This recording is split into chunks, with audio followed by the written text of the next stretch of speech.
It's impossible to show you every group that made waves in the music charts in the 1970s, but we can take a look at some of the mainstream rock and rollers that might bring back some memories.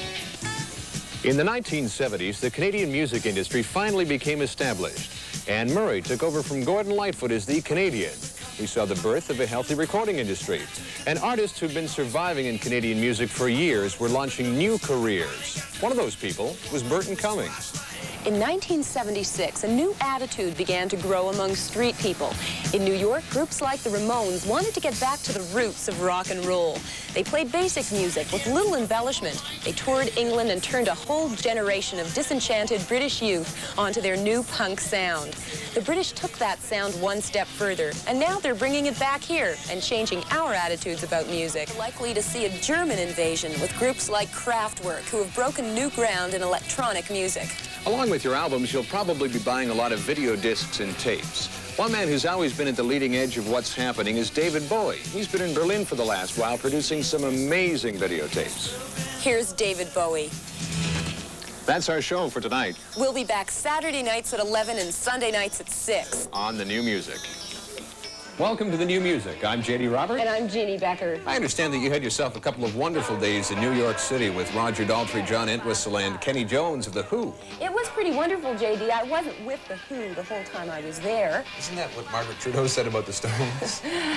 However, Roger Daltrey was very interesting and a little bit disillusioning. He was wearing Argyle socks and saddle shoes and looked a lot more like Woody Allen than a great, sexy, flashy rock star. But I think you'll appreciate what they have to say.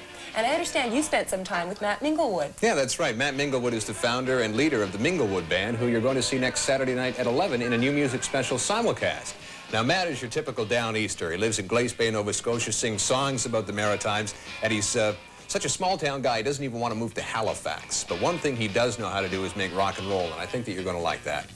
One of the better concerts over the last few weeks in Toronto was Tom Waits at the Music Hall, and you got to spend some time with him. That's right. I interviewed Tom on his tour bus, and if you don't know Tom Waits, you're really missing something. The guy is really weird. He used to be Ricky Lee Jones' old boyfriend. He's the one that discovered her, and Ricky Lee Jones is going to be on the show tonight, too. Tom Waits just sort of sits there and rocks back and forth and talks in this real sort of drony kind of way. I think you'll love him, actually.